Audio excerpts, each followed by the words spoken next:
Em 2012, durante uma maratona na Espanha, Fernandes Anaya surpreendeu o público. Ele era o segundo colocado da prova quando viu o queniano Abel Mutai, que liderava com folga, diminuir o ritmo a poucos metros da vitória por achar que já havia cruzado a linha de chegada. O que fez o espanhol? Ao invés de aproveitar a oportunidade para vencer a corrida, alertou o concorrente e o empurrou até a vitória. Um jornalista veio com o microfone e disse assim: "Por que você fez o que fez?" E o menino espanhol disse: "Fiz o quê?" Ele não compreendeu a pergunta. Ele tem valores de conduta em que essa pergunta não faz sentido. O jornalista insistiu, disse: "Mas por que o senhor fez isso?" Ele disse: "Isso o quê?"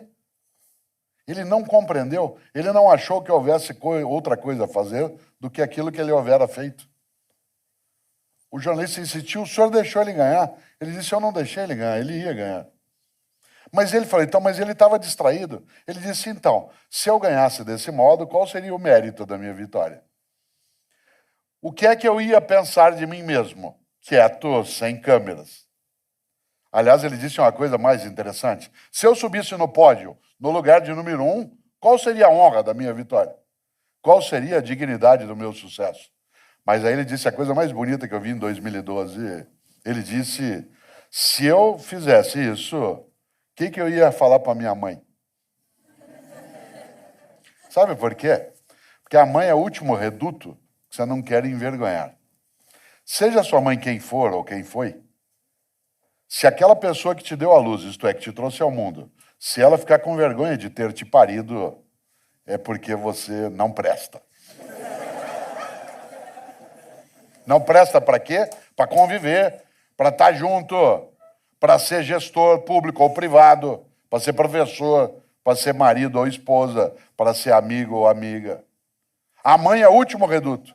Pode parecer romântico, mas a vergonha, ela tem uma fonte matricial, que é o mais fundo do teu eu, que é aquilo que te gerou.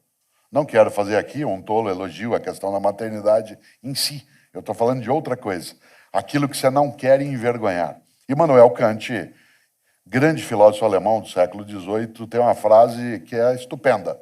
Ele dizia, e esse é um princípio que vale para qualquer lugar, ele dizia: tudo que não puder contar como fez, não faça. Tudo que não puder contar como fez, não faça.